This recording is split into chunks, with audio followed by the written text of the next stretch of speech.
بسم اللہ الرحمن الرحیم۔ عزیز طلباء، ہم نے گزشتہ دنوں مناظر سحر کے ابتدائی جو 5 بند تھے پڑھے تھے۔ آج پیج 201 پہ دیکھیے ذرا، چھٹا بند ہے، اس کی تشریح و توضیح کرنے کی کوشش کرتے ہیں۔ یہ بات پیش نظر ہے کہ یہ جو نظم ہے یہ بحیثیت مجموعی تمام مناظر سحر کے جو رویے ہیں ان کی عکاسی کر رہی ہے۔ تو کہیں پر اگر ہمیں تکرار ملتی ہے، تشریح میں کہیں تکرار ملتی ہے یا اشعار کے بیان میں کہیں تکرار ملتی ہے، تو یہ ذہن میں رکھیے گا کہ اس کا پس منظر صبح ہی ہے، اور اس لیے اس میں کوئی مذائقہ نہیں ہوتا ہے یا اس میں کوئی حرج نہیں ہے کہ ایک بات جو پہلے بند میں کی گئی ہے دوسرے بند میں یا تیسرے بند میں اس کی اگر تکرار ہوتی ہے تو وہ اس کی معاونت ہے۔ آپ بھی اپنی جب تشریحات لکھیں گے تو ایک بند دوسرے بند کا سہارا ہو سکتا ہے۔ وہ برگ گل تازہ، وہ شبنم کی لطافت، ایک حسن سے وہ خندہ سامان حقیقت، وہ جلوہ اسنام، وہ بتخانہ کی زینت، زاہد کا وہ منظر، وہ برہمن کی صباحت، ناقوس کے سینے سے وہ فغاں کی وہ صدائیں وہ فغاں کی، ناقوس کے سینے سے صدائیں وہ فغاں کی، وہ ہم نے ڈوبی ہوئی آواز اذاں کی۔ اب یہاں کہہ لیں کہ تھوڑا سا مناظر فطرت کے ساتھ ساتھ جو زندگی میں کچھ انسان کی زندگی میں کچھ جو تغیر تبدیلیاں یہ لمحے لاتے ہیں اس کا بیان ہے۔ جو مخاطب ہے کہ وہ برق، پتا، گل تازہ کہ نئے کھلنے والے پھول کے جو پتے ہیں یا پھول کی جو پتیاں ہیں وہ شبنم کی لطافت لیے ہوئے ہیں، یعنی رات بھر پڑنے والی شبنم نے انہیں یوں کہہ لیجیے جیسے غسل دیا ہو یا انہیں تراوت بخشی ہو۔ ان کی لطافت، ان کی نزاکت، ان کی نفاست میں کئی گنا اضافہ ہو گیا ہے شبنم کے سبب۔ ایک حسن سے وہ خندہ سامان حقیقت کہ حسن، خندہ ہنسی کو بولتے ہیں، تبسم کو بولتے ہیں، کہ حسن کی ہنسی سے یا حسن کے تبسم سے جو سامان حقیقت ہیں ان کی حیثیت اجاگر ہو گئی۔ اب حسن کی ہنسی کیا ہے جی؟ مظاہر فطرت کی خوبصورتی،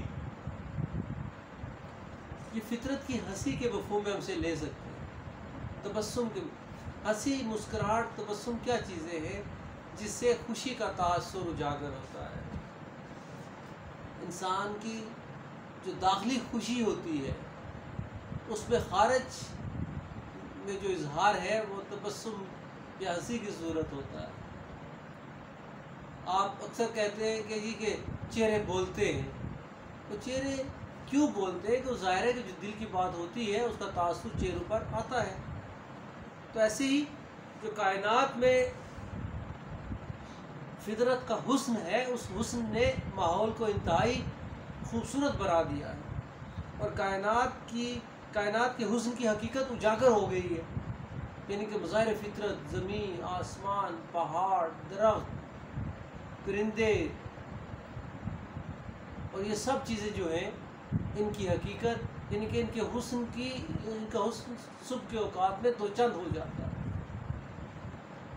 وہ جلوہ اسنام، وہ بتخانہ کی زینت۔ اب یہ جو لمحے ہوتے ہیں یہ زمین پر رہنے والوں کی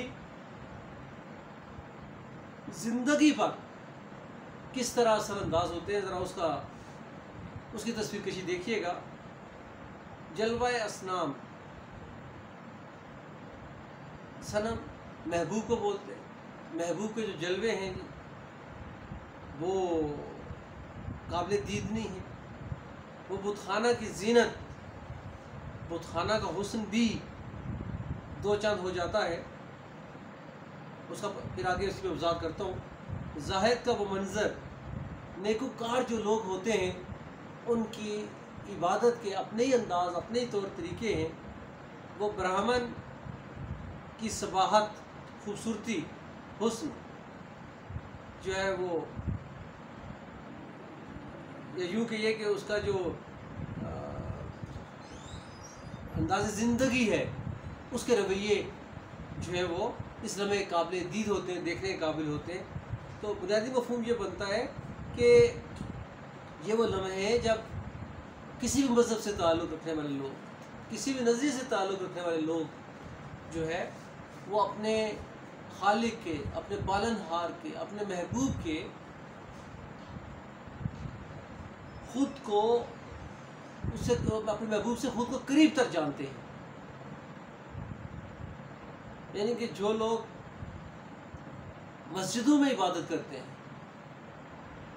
اللہ کے حضور سجدہ ریز ہوتے ہیں، ان کے چہرے کی پاکیزگی،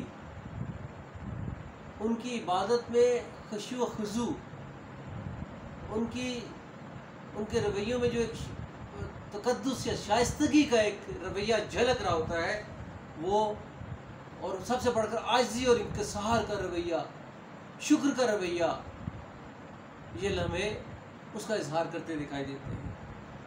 صرف مسلمان ہی نہیں، ہندو بھی اپنے اپنے،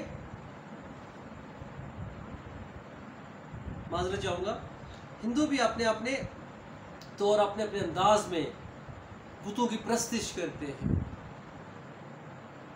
ان کے جو مذہبی کہہ لیجیے کہ رویے ہیں وہ اس میں اجاگر ہوتے ہیں. تو یہ وہ لمحے ہوتے ہیں جب ہر مذہب کے لوگ اپنے طور عبادت اور ریاضت میں مصروف ہو جاتے ہیں. اور اس عبادت اور ریاضت میں اس مذہب کے جو پیشوا ہوتے ہیں، اس مذہب کے جو پیروکار ہوتے ہیں، ان کے چہروں کا حسن، ان کے چہروں کی پاکیزگی، ان میں جو عاجزی انکساری ہوتی ہے، وہ بھی اس کے جلوے بھی دیکھنے سے تعلق رکھتے ہیں. ناقوس کے سینے سے صدائیں و فغاں کی، ناقوس گھنٹی کو بولتے ہیں. وہ میں نے جو ذکر کیا تھا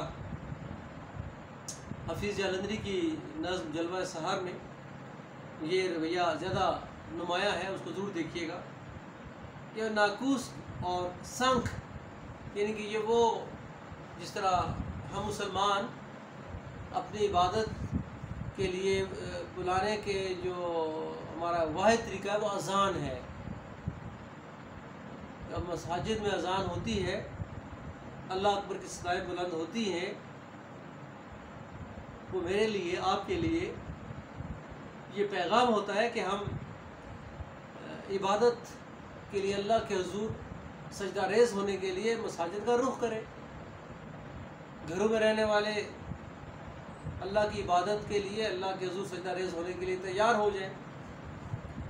اسی طرح سے جو ان کے صنم کدے ہوتے ہیں، بت خانے ہوتے ہیں، وہاں پر جو ہے ناقوس بجتے ہیں، گھنٹیاں بجتی ہیں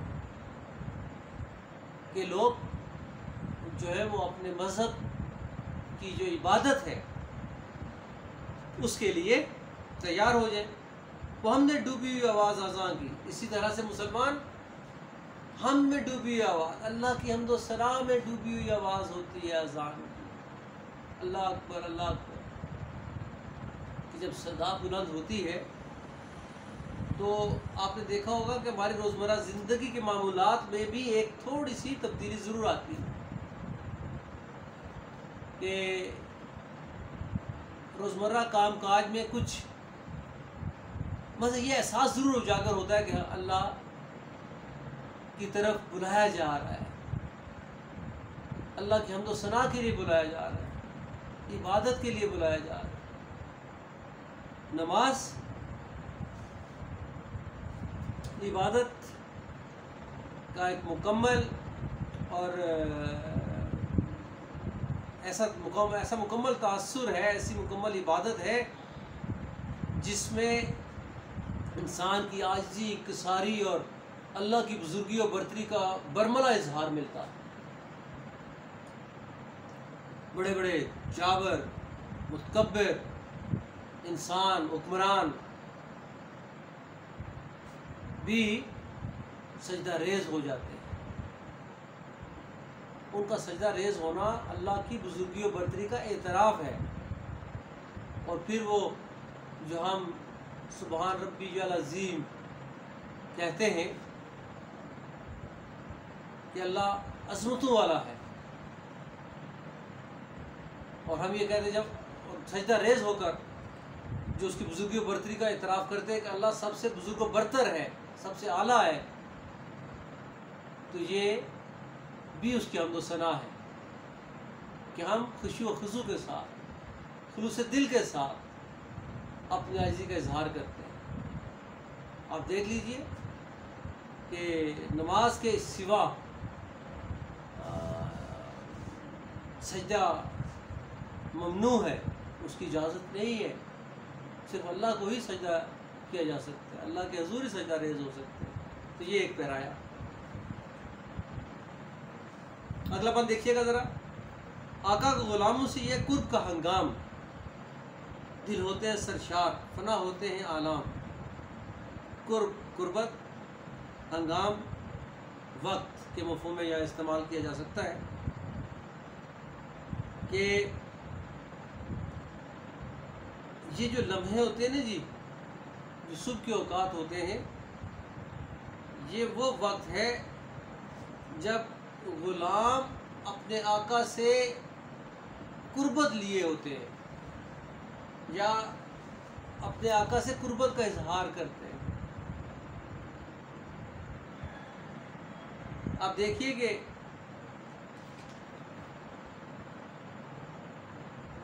عمومی طور پر تو ہم جب نماز پڑھتے ہیں اس میں اللہ کی بزرگی و برتری کا اعتراف ہوتا ہی ہے، لیکن جب ہم خدا نہ خواستہ کسی مصیبت پریشانی میں ہوتے ہیں تو ہمیں دنیا میں کہیں ڈھارس یا سہارا نہیں ملتا، تو بے خودی و بے اختیاری میں اللہ کی طرف رجوع کرتے ہیں۔ یہ اس حقیقت کا اعتراف ہوتا ہے کہ اللہ ہی ہے جو مصیبتوں کو، پریشانیوں کو دور کرنے والا ہے اور انسان کے مسائل کو حل کرنے والا ہے۔ اور انسان کے مسائل کون حل کرتا ہے؟ آقا۔ انسان کی پریشانیوں کو کون دور کرتا ہے؟ آقا۔ مصیبت میں کون کام آتا ہے؟ آقا۔ تو یہ قربت کے لمحے ہیں اور اپنی غلامی کا اعتراف ہے لمحے اللہ کے حضور سجدہ ریز ہوتے ہوئے۔ اور وہ لوگ جو دوسرے مذاہب سے تعلق رکھتے ہیں، وہ بھی جب صبح کے اوقات ہوتے ہیں تو اپنی اپنی عبادت گاہوں میں جا کر اپنے پالنہار کے حضور جو ہے اپنی حاجات کا بیان کرتے ہیں، اپنی مناجات کا بیان کرتے ہیں۔ دل ہوتے ہیں سرشار، دل خوشی سے سرشار ہوتے ہیں، طمانینت سے سرشار ہوتے ہیں کہ وہ اپنے رب کے حضور سجدہ ریز ہیں، اس سے قریب تر ہیں، فنا ہوتے ہیں آلام، غم جاتے رہتے ہیں، مصیبتیں جاتی رہتی ہیں، تکالیف جاتی رہتی ہیں، خوف، رعب، دبدبے جاتے رہتے ہیں۔ کیوں؟ کہ جب آقا کے پاس پہنچ گئے تو پھر دنیاوی خداؤں کا کیا خوف، دنیاوی خداؤں کا کیا ڈر۔ کل بھی جیسے میں نے ذکر کیا تھا کہ تہجد کیوں پڑھتے ہیں، کہ یہ وہ لمحے ہوتے ہیں جب اللہ سے قربت کا احساس کاملیت لیے ہوتا ہے۔ یہ وہ لمحے ہوتے ہیں جب اللہ اور بندے کے درمیان کوئی مصروفیت، کوئی رشتہ حائل نہیں ہوتا۔ تو اسی تسلسل کو یہاں پر آگے بڑھایا گیا کہ انسان جب صبح کے لمحوں میں اللہ کے قریب ہوتا ہے تو پھر اللہ کی رحمتیں، اللہ کی نعمتیں اس پر نچھاور ہوتی ہیں، اس کے دکھ پریشانیاں جاتے رہتے ہیں، سکون و اطمینان اس کا مقدر ہوتے ہیں، چھا جاتی ہے رحمت و برس پڑتے ہیں، چھا جاتی ہے رحمت و برس پڑتے ہیں انعام۔ اللہ کی رحمت جب حاوی ہوتی ہے تو کیا ہوتا ہے جی؟ انعامات کی بارش ہوتی ہے۔ دیکھیے جب بادشاہ تھی اس زمانے میں جو شاعر لوگ ہوا کرتے تھے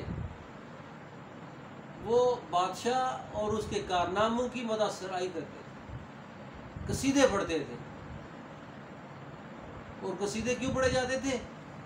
کہ قصیدے کو سن کر بادشاہ وقت خوش ہوں گے اور وہ انعامات عطا کریں گے۔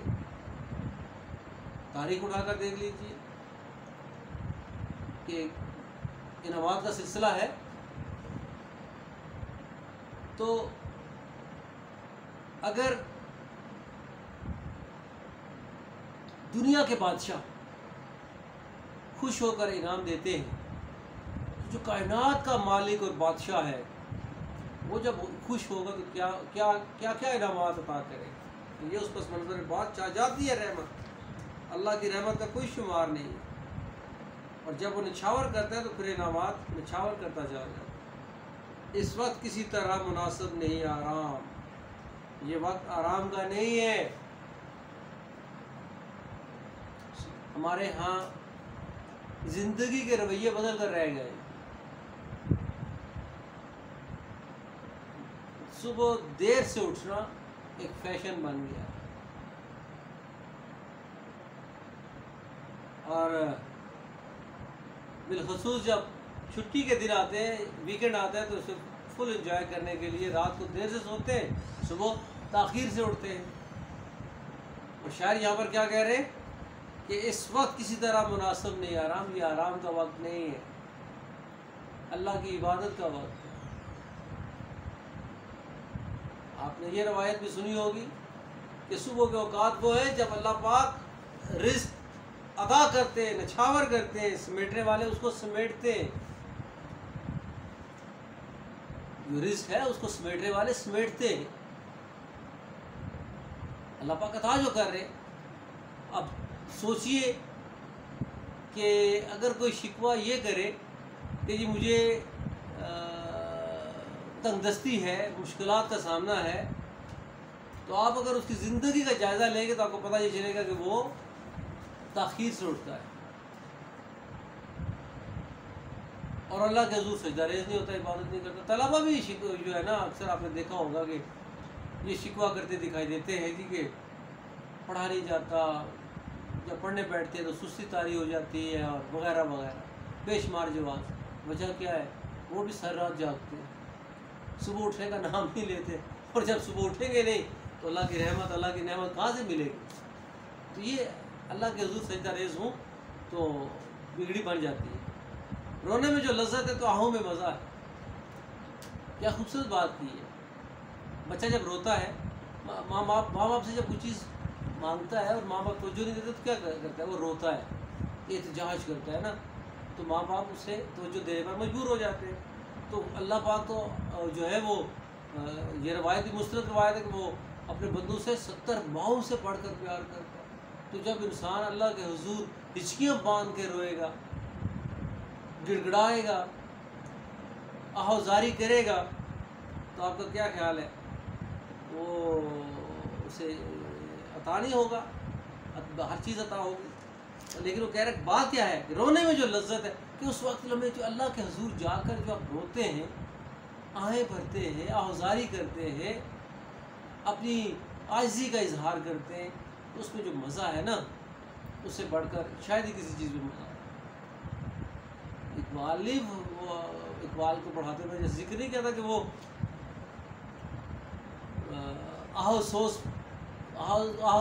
کو، سوز کو، درد مندی کو اپنے لیے بڑا اثاثہ جانتے ہیں۔